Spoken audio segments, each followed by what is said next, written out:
São José dos Campos, 25 de julho de 2016. Hoje chegou em minha casa a equipe do documentário, que passará vários dias comigo com o objetivo de filmar quase toda a trajetória da minha vida. Essas gravações mexem com o meu psicológico cada dia mais. As perguntas me levam a caminhos do meu passado distante.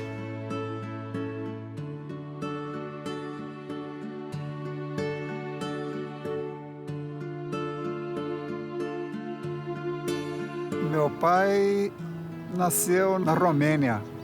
Meu avô é ucraniano e minha avó era russa. E eu acredito que ele nasceu numa fuga e fugindo do Stalin. Provavelmente ele nasceu durante a viagem. Eles vieram para o Brasil em 1927. O sonho deles era ter, bem provável, era ter a terra deles, não é?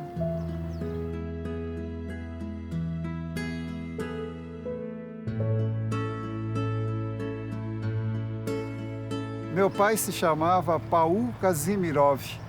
A minha mãe é Jadwiga Kazimierov. E ele saiu de casa muito cedo, meu pai, né? Ele foi trabalhar com 14 anos em abertura de estradas. Eles misturavam o russo e o ucraniano. Então, até hoje eu não sei se a gente fala alguma palavra em russo, se a gente fala ucraniano, e a minha avó falava um pouco de polonês também, não sei por que razão. E eu tinha muito sotaque, tinha vergonha desse sotaque de quando eu era menino de escola.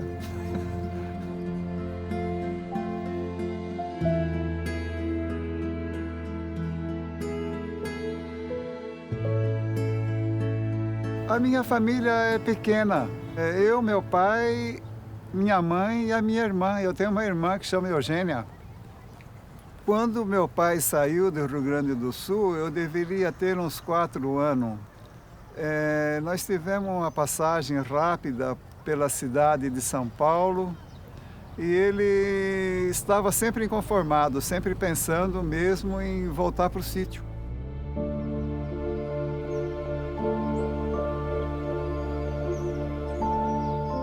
E acabou se fixando aqui no estado do Paraná, onde ele achou uma terra de qualidade muito boa. E acabamos ficando aqui no município de Bandeirantes, na zona rural.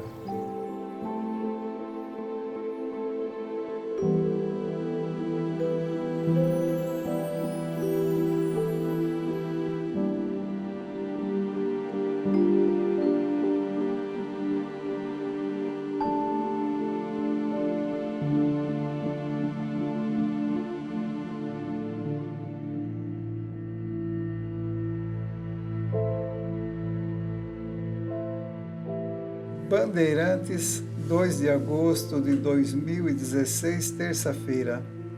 Às 7h30 da manhã, saímos do hotel à procura do sítio que morei há 52 anos atrás. Eu já saí do hotel com o coração apertado no peito. Sabia que não iria ser fácil para mim passar por uma emoção tão forte. Bom dia, senhor. Bom dia, bom dia.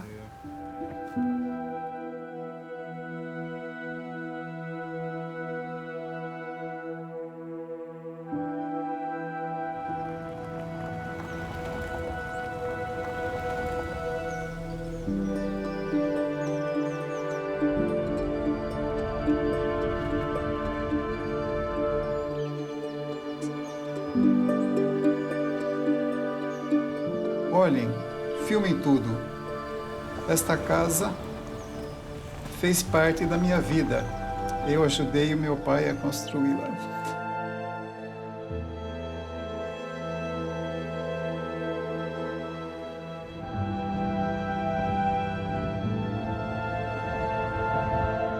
Filmem tudo. Tem um porão enorme onde guardávamos as nossas ferramentas de trabalhar na lavoura. Quem sabe, por um capricho do destino, É bem possível que encontrem algum treco meu lá ainda.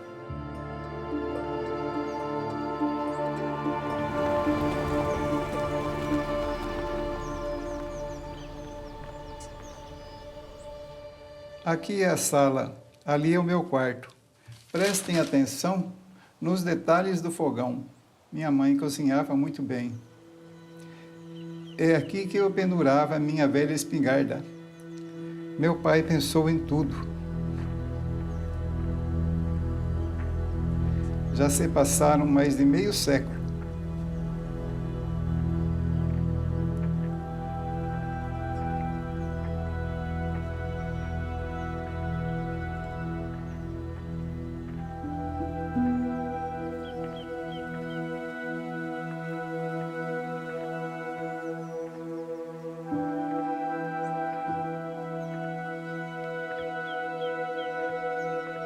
À medida que íamos nos aproximando, o coração foi apertando. Quando chegamos no lugar, senti a lágrima rolar. Eu não poderia dizer filme em tudo. Não tinha nada a filmar. Não havia casa, não havia nada, a não ser um velho a chorar. A casa era por aqui, eu não sei bem localizar agora. Nós morávamos 3, às vezes até 4 famílias aqui no sítio. E aqui eu passei a minha infância e parte da minha juventude. Está tudo mudado aqui.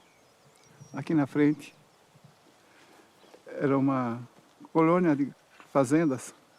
Em algum lugar aqui tinha 3 casas. Aqui tinha um pomar.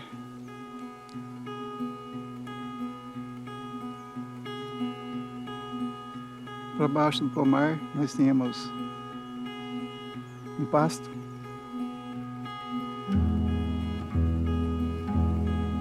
Eu fui feliz aqui.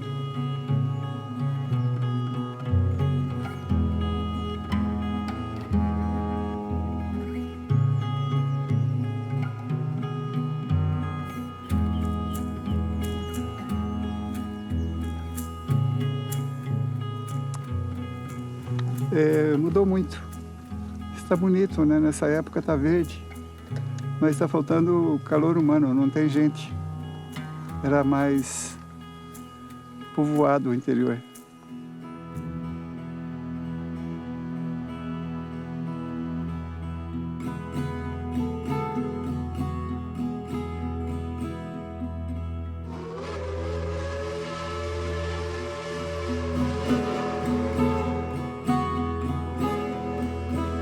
Bandeirantes era um sertão. Quando nós viemos para cá, foi no ano de 1957, e o interior ainda havia muita mata virgem.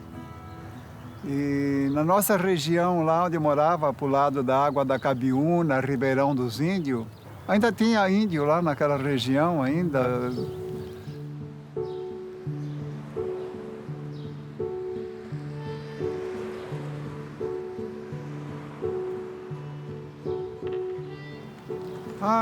Esta aqui também é a minha cidade.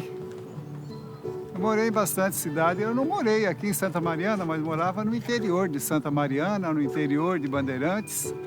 E a cidade mais próxima era Santa Mariana. Então eu passei parte da minha infância, parte da minha juventude, frequentando esta praça, essa cidade de Santa Mariana, no norte do estado do Paraná, nos fins de semana. Eu lembro que aqui, nessa praça, aqui na frente, no centro, tinha um coreto, um chafariz, alguma coisa assim. E de vez em quando vinha um ciclista que ficava circulando a praça aqui em volta do coreto 24 horas sem parar. E a praça enchia de gente. Aqui era um fervo, morou não. É muito curioso. Agora ninguém liga mais para andar de bicicleta. Eu saí daqui em 1964.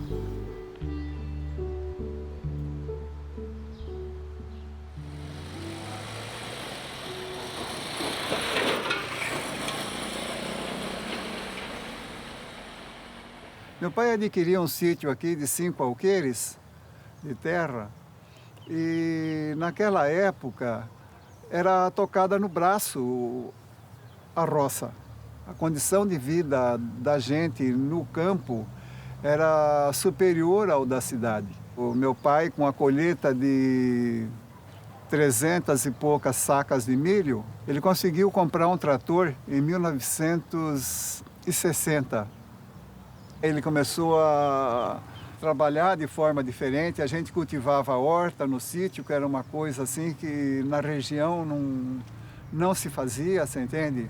E plantou fizemos um pomar muito bom, e em pouco tempo já estava produzindo e começou a ser imitado pelo pessoal da região. O pessoal começou a tentar assimilar. Ele era bastante criativo. Ele era muito solidário, muito. Quando a gente ia fazer compra na cidade e vinha para cá, para Bandeirantes, para fazer a despesa, provavelmente cada 15 dias, uma vez por semana, a gente comprava para a gente e também para as famílias que moravam. Era a mesma comida. A gente comprasse um saco de macarrão, era um saco de macarrão para a gente e um saco de macarrão para os empregados da gente. A gente sabia que eles comiam o que a gente comia. Eu acredito que todo esse idealismo, essa cultura que ele trouxe, não sei de onde, eu sou uma extensão dele, na verdade. Eu acredito que sim, porque não aceito injustiça, como ele também não aceitava injustiça. Apanhava de vez em quando por isso.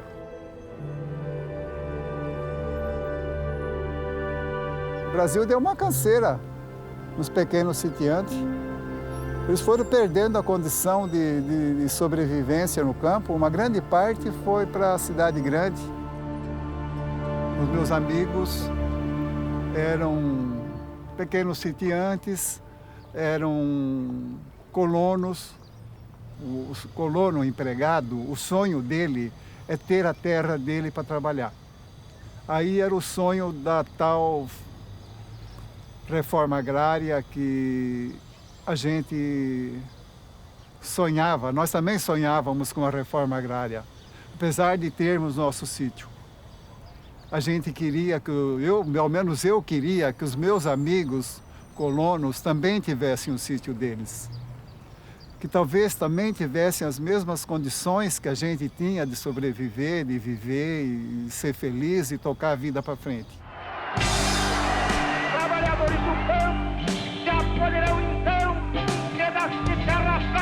para ele trabalhar.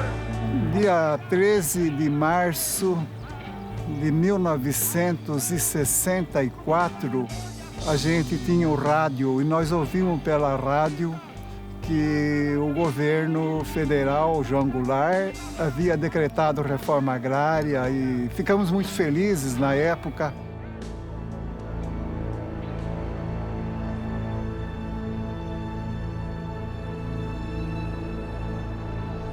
E logo em seguida, no dia 31 de março, ele foi deposto pelo regime militar. A implantação da ditadura militar aqui teve uma reviravolta em todo o sistema social aqui. Realmente se concretizou a profecia do meu pai. Ela deu ênfase ao grande latifúndio. A partir daquele dia, começou a marcha para a cidade grande.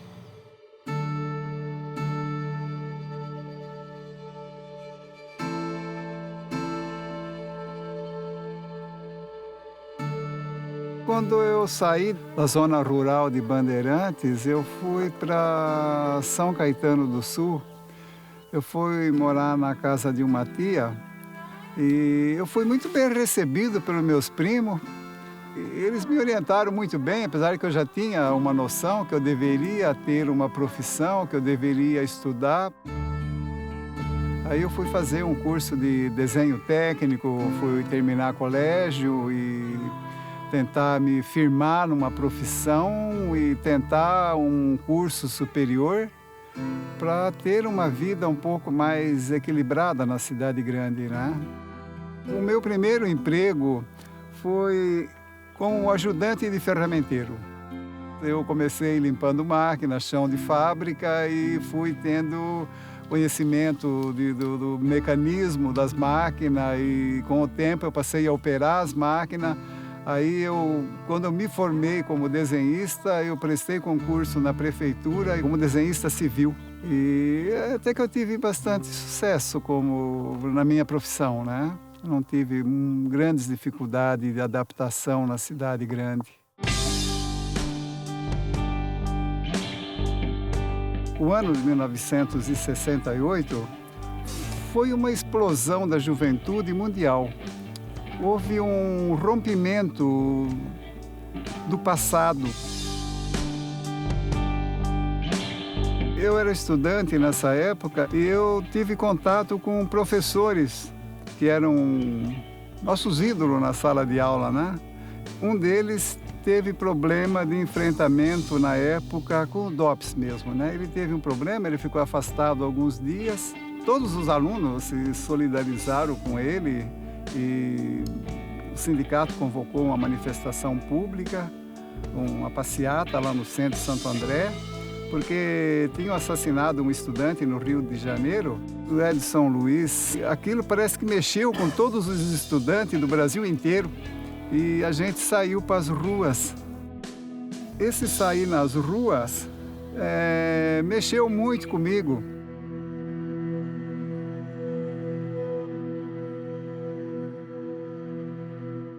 Eu comecei a ver na fisionomia dos amigos, na corrente de pensamento deles, uma ideologia semelhante à de meu pai.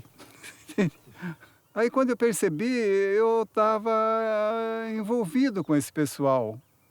Eu via neles uma humanidade, eu via brilho nos olhos deles, eu via sonho de resolver problemas imediatos e sonho distantes, de melhorar não só o problema ali da redondeza da comunidade, do bairro onde morava, mas de melhorar todo o Brasil.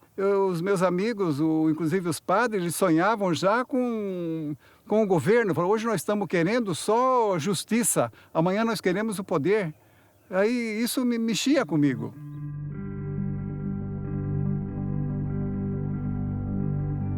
E não demorou muito para mim conhecer a Ação Popular, AP. Em seguida eu conheci a ELN.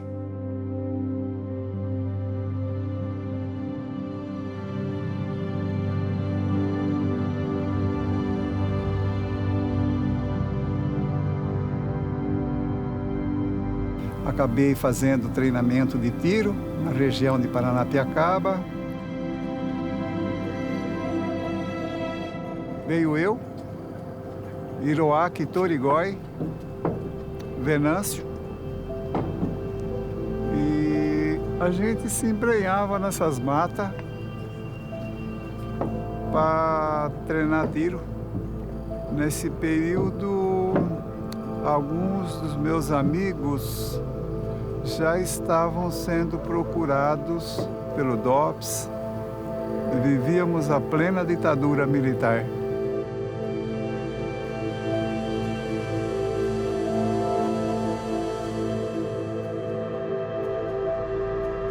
Tínhamos consciência do risco, mas acreditávamos que poderíamos chegar à derrubada da ditadura.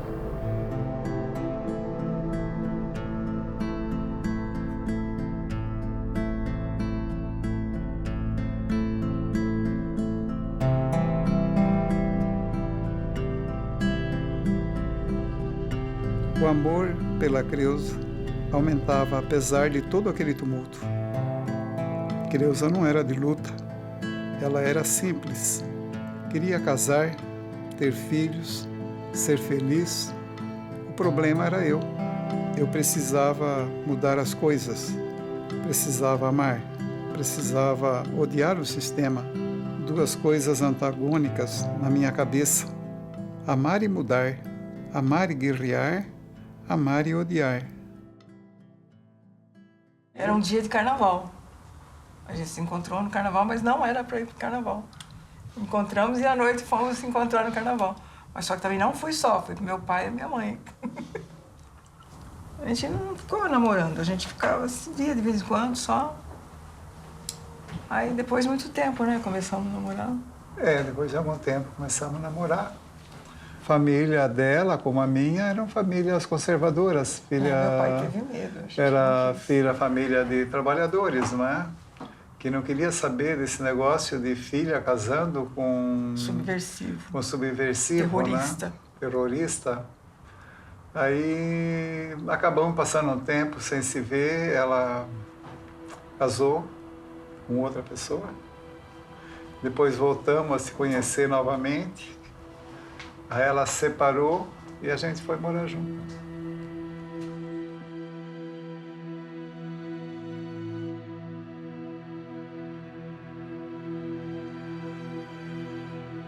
Eu ia em reuniões, mas não eram as mesmas que ele ia.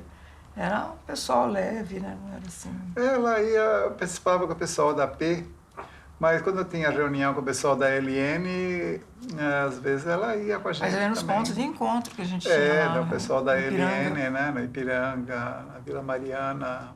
No começo mais foi por causa dele, né?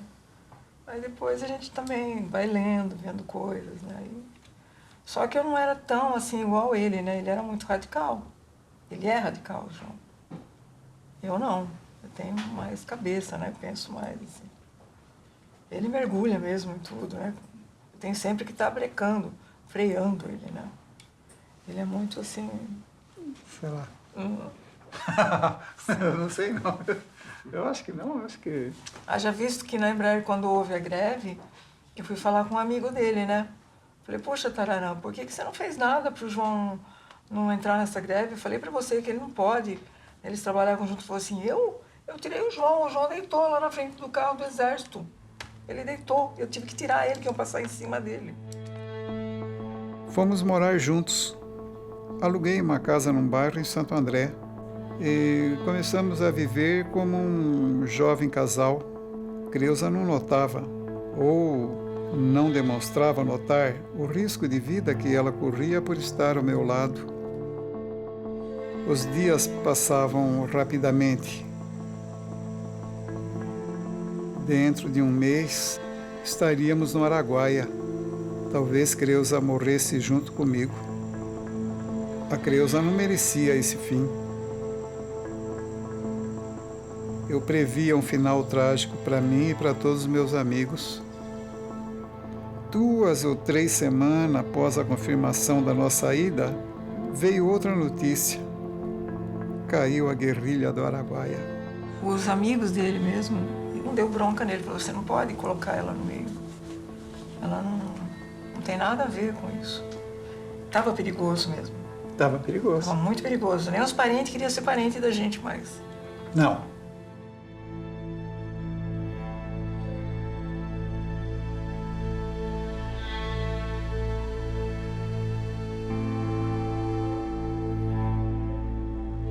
Eu não sabia, por exemplo, que eu era monitorado 24 horas por dia. A gente tinha uma organização dentro da ELN e eu confiava na organização. Confiava porque a tua vida estava em jogo dentro da organização. E eu confiava nos meus amigos. E eles confiavam em mim. O meu amigo Francisco Seico foi denunciado por um médico da organização, que na verdade era um agente infiltrado. E ele foi fuzilado no centro de São Paulo. O Francisco, ele não era apenas um guerrilheiro. Ele era metalúrgico, estudante e meu amigo pessoal. Um dia eu chego na banca de jornal e vejo a foto dele na primeira página. O Hiroaki Torigoi também foi meu amigo. Teve um fim também duvidoso. Constam que ele foi assassinado na rua, mas dentro do DOI-CODE eu fiquei sabendo que ele foi morto lá dentro. E agora que eu fico sabendo, depois de muito tempo que se passou, como se deram a morte dos meus amigos. Como foi que aconteceu? Por que morreram? Em que circunstância morreram?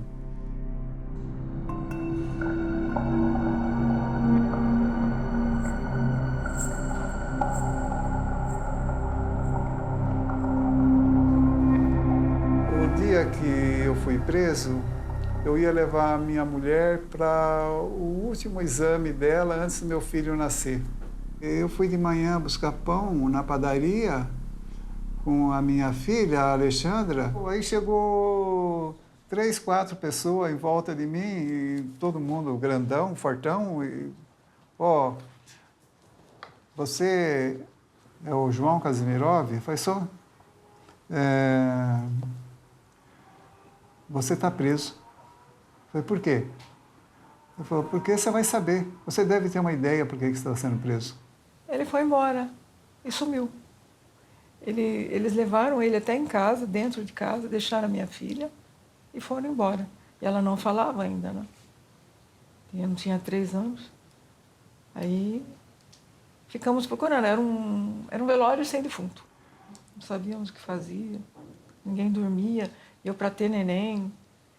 Foi um período muito ruim mesmo. Né? Aí eu ficava, a minha cunhada foi até em necrotério procurar.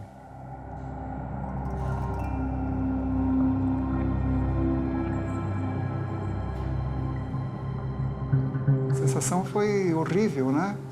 E você não sabia para onde está sendo levado. Falei, puxa vida, eu vou conhecer o inferno agora.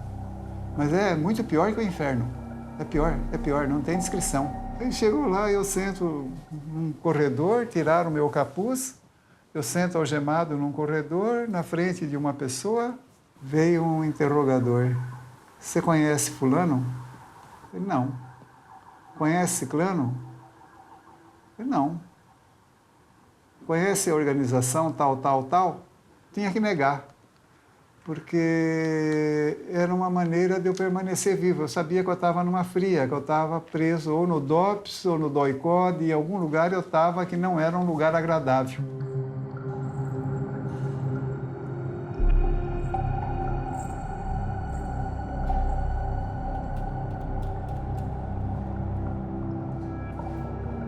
Tira a roupa. Horrível. Tira a roupa. Aí eu tirei a roupa, aí senta na cadeirinha. Como é que você conhece a LN, a MR8, o PCdoB? Como é que você conhece a organização? Conheço do jornal. Não, é estranho, porque tem gente aqui que diz que você militou dentro dessas organizações, amigo seu. Eu falei, não sei não estou sabendo de nada não. Aí me trouxeram o meu amigo Venâncio, que foi pego lá na guerrilha do Araguaia, perguntou para mim, você conhece essa pessoa? Eu olhei para ele e ele tinha uma senha. Ele fez a senha para mim negar. Eu falei, não. Qual era a senha? Com a bochecha. Nega. Tem uma cadeira do dragão. Eu não quero falar sobre a cadeira do dragão, nem sobre a maquininha de dar choque. Todo mundo acho que já sabe disso, porque era horrível. Uma cadeira de chapa que você senta e eles dão choque. É horrível. Tem uma cama também, de mola lá, você entende? Eu fui, você deita lá, é horrível. Então, isso aí é bom poupar, porque é desagradável falar nisso. Mesmo sobre choque, você consegue manter o seu psicológico. É uma guerra de memória. Você tenta manter a tua moral. Moral a gente tem. Eles não têm moral. Mas o preso tem moral. É estranho. A gente é o personagem principal lá dentro.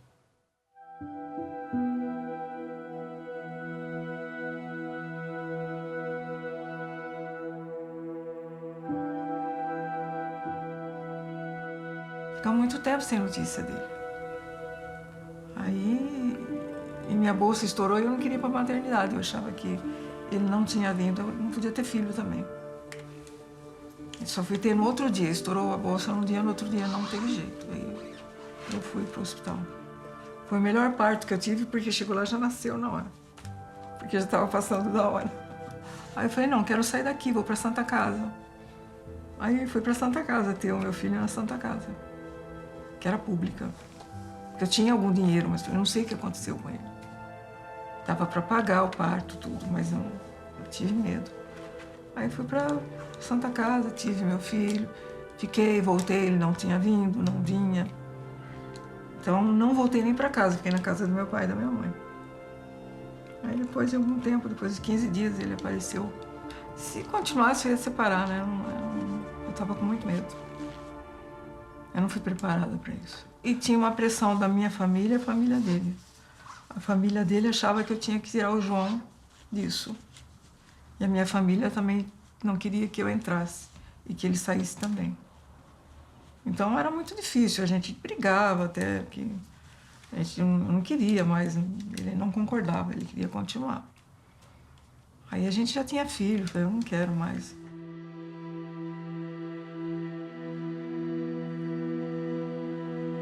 Não fui atrás de nenhum amigo, como não vieram atrás de mim também.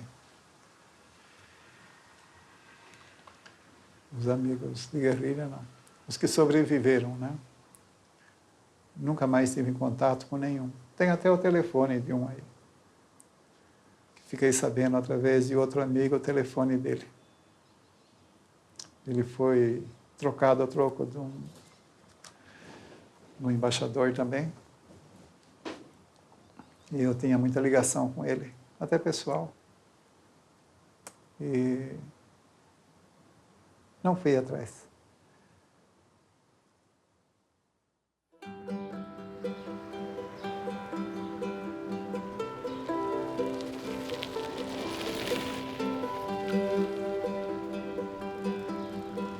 Hoje a equipe de filmagem chegou em casa cedo.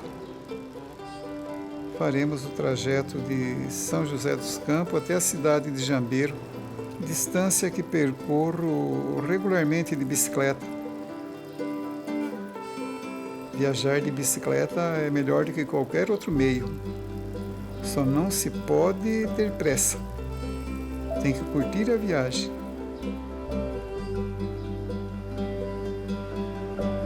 Já andei de bicicleta em várias regiões do estado de São Paulo.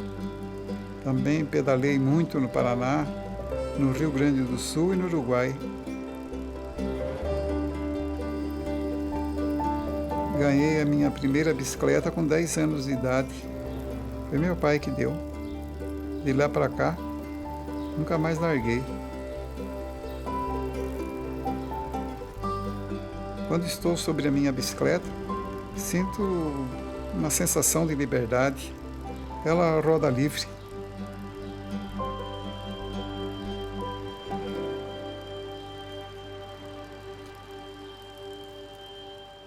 Quando eu estava trabalhando lá na Votorantim, na metalúrgica Atlas, eu morava em São Bernardo do Campo e a distância eram 33 quilômetros. E 33 quilômetros em São Paulo é muito sofrido. Aí eu tentei uma motocicleta, comprei uma motocicleta e não senti muita firmeza na moto. Aí, para mim, de ônibus, eram 3 condução para ir, 3 para voltar. Aí eu falei, vou ter que arrumar outra alternativa. A alternativa que eu achei foi bicicleta. Comecei fim de semana, aos domingos, depois passei aí ao sábado, um dia me habilitei aí no meio da semana e depois eu passei aí 2, 3 vezes por semana de bicicleta. Foi a melhor coisa que eu fiz na minha vida, porque depois de 6 meses que eu estava trabalhando, indo de bicicleta, eu comecei a disputar prova ciclística e cheguei a ganhar um prêmio de primeiro lugar em São Bernardo em 1999. A bicicleta é um meio de transporte muito eficiente, é muito prático, não é? A gente não precisa andar com documento, é livre, é só sentar e pedalar. Mas ele era tão legal, sabe? Era diferente, o João era diferente dos rapazes naquela época. Quando a turma estava voltada para outras coisas, ele tinha um ideal. Eu achava bonito isso.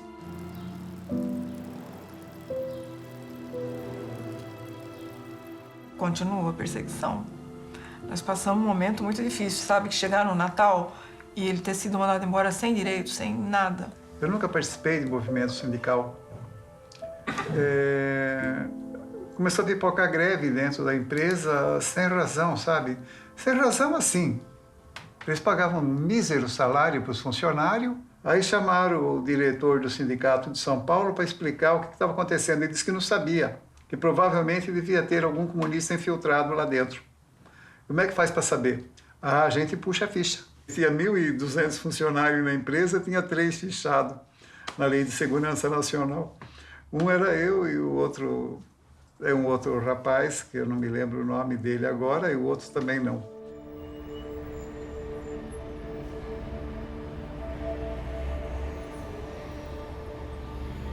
Aqui é o Moinho São Jorge. Era o maior moinho de trigo do mundo. Eu trabalhei aqui no ano de 1974, antes de eu ser preso. Aqui é a fábrica Brasilite. Eu trabalhei aqui. Essa aqui foi a primeira autopeça do Brasil, foi fundada em 1932. Eu trabalhei aqui e fui denunciado pelo Sindicato dos Metalúrgicos de São Paulo, que na época o diretor era o Paulinho da Força Sindical. Mazaferro, aqui eu fazia projeto de engenharia.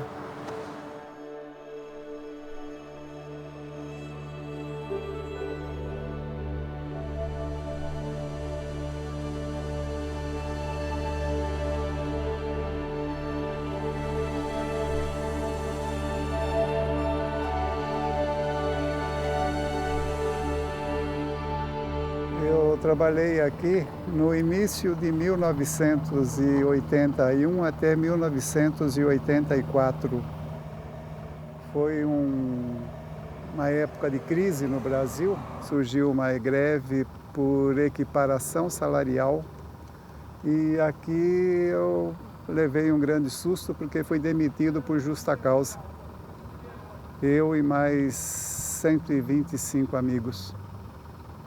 Foi um choque muito grande porque a gente estávamos estruturando a nossa vida para morar aqui na cidade de São José dos Campos.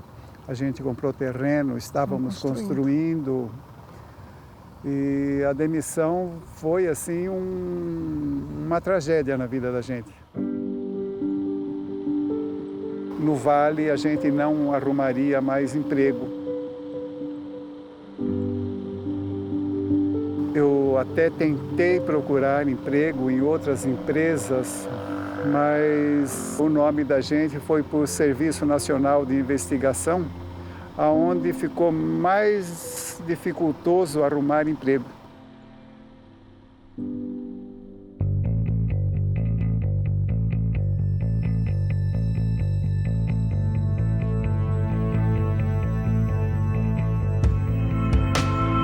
Numa cidade só, moramos várias vezes numa cidade, né? Primeiro foi no Campestre. Santo André. Santo André, né? É Santo André ou São Caetano? Santo André.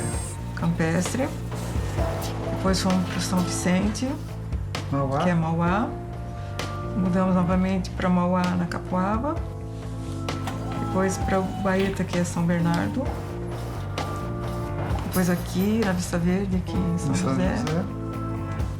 Aí pro Bosque dos Eucaliptos, onde nós construímos aqui em São José. Daqui de São José fomos para Itatiba. Itatiba ele ficou nessa, avaliou e fomos para Santo André novamente. Aí compramos um sobrado lá e ficamos uns tempos. Aí ele... Era a época do Collor, né? Então ele estava arrumando serviço aqui, não sei como. Vendemos o sobrado e compramos essa casa ali. Mas quando nós chegamos aqui, não tinha mais, não podiam mais. A firma cancelou a vaga. Então eu mudei e fiquei com as crianças aqui. E ele ficou em São Paulo. Aí daqui voltamos novamente para São Bernardo, naquela casa. Aí de São Bernardo que nós fomos para Tanabi, foi quando ele aposentou. De Assis voltamos aqui para São José. São José fomos para um apartamento que a gente comprou em Santo André. De Santo André fomos para Peruíbe. E de Peruíbe voltamos para cá, para outra casa. E dessa casa viemos para cá. O ruim de mudar é que você fica um pouco sem raiz, né? A gente não... Eu não sei de onde eu sou. A gente não sabe, ninguém sabe de onde é ninguém aqui.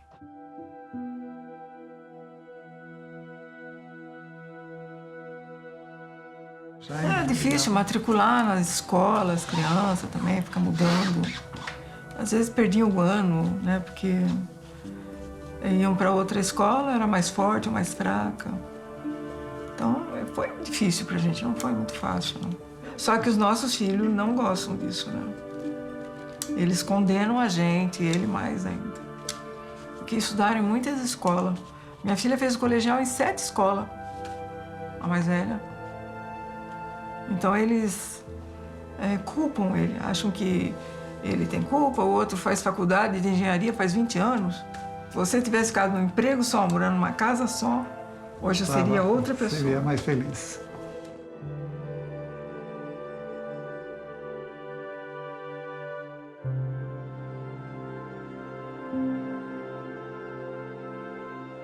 No começo era revoltante, né? Ninguém queria mudar, ninguém queria sair, né? Largar os amigos para trás, né? Saber que você cativava um monte de amigos e de repente ia ter que começar tudo de novo, cativar novos amigos, né? Aí eu e minhas irmãs não se conformavam, com certeza não se conformavam.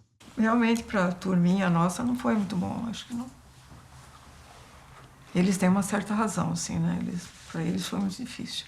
Eu vi que o meu pai passou por uns maus bocados, né? Todo mundo teve um momento complicado, mas eu percebi que o meu pai foi muito mais que todos os outros, né? Ele foi perseguido mesmo, né? Foi preso. Eu não conheci uma pessoa que tinha passado por uma situação igual a do meu pai, assim, de ter que ir lá na Polícia Federal todo mês, né? Falar onde estava, o que estava fazendo. Mas hoje eu vejo ele sim, né?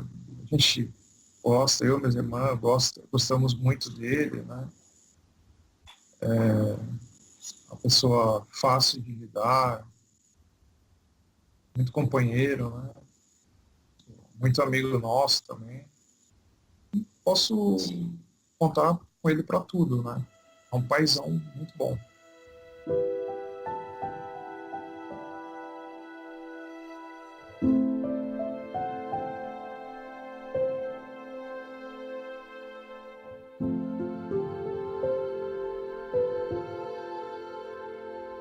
(70% a 80% do meu sonho é que estou numa situação fragilizada dentro de uma empresa.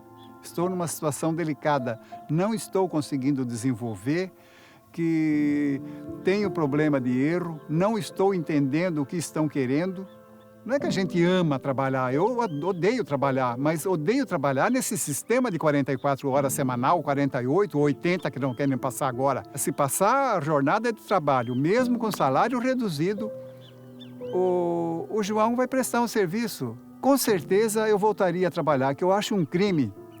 Eu domino várias tecnologias, domino muito bem mecânica, domino muito bem dispositivos industriais de usinagem, estampo e repuxo, uma coisa muito difícil, até de molde de plástico eu trabalhei. E eu fico parado e meu filho, que está se formando em engenharia, que trabalha, ele me liga para me resolver o problema dele dentro da empresa. Fala, olha, preciso levar um carro e ele precisa parar em cima do trilho com precisão de 10º de milímetro ou 100º de milímetro, como é que eu faço? É difícil. Para mim é fácil, porque eu tenho mais de 40 anos, 50 anos de experiência em cima disso.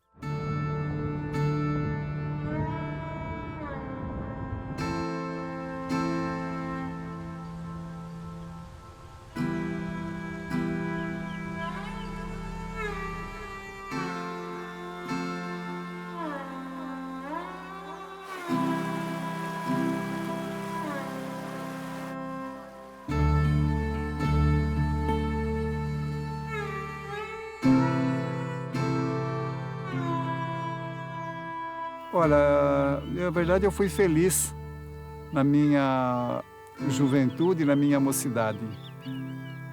E eu tenho vontade, eu não consigo jogar um caroço de abacate fora. Se eu abrir um abacate para comer e eu ver que a semente está brotando, para mim pôr a semente no lixo me machuca. Aí eu percebi que, além de desenhista, eu sou um agricultor.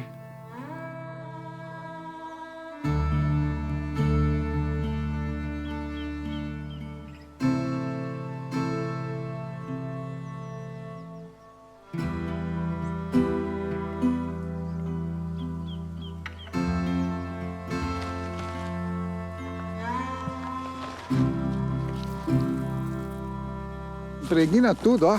É uma tinta forte.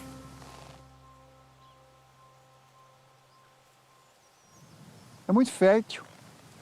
A gente tinha um sítio aí que era cultivado há mais de 20 anos e nunca foi utilizado uma colher de adubo, uma colher de produto nenhum. É uma pena que eles estão utilizando essa terra para plantio que degrada o solo, né? Estão plantando cana. Poucas regiões do mundo têm uma terra fértil assim. Eu acho um crime plantar cana numa terra dessa. Quando eu mudei para cá era uma mata, isso aqui, essa região toda. Agora a gente não vê nem um toco.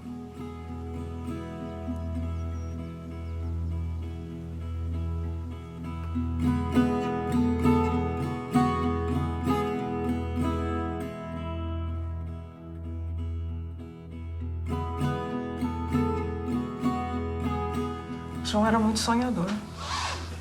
Muito, muito, muito. Ainda é.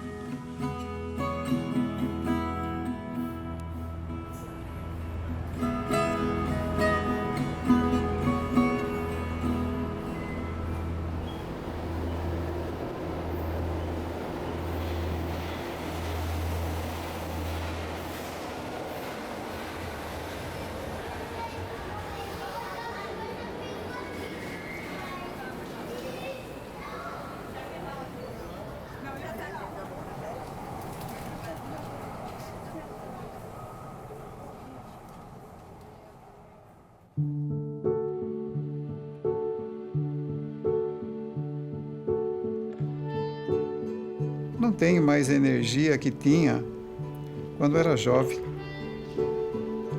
Mas não tem como deixar de sonhar. No dia em que eu deixar de sonhar, não vou ser mais eu. No dia em que romper com meus ideais, com aquilo que eu acredito, vou deixar de existir.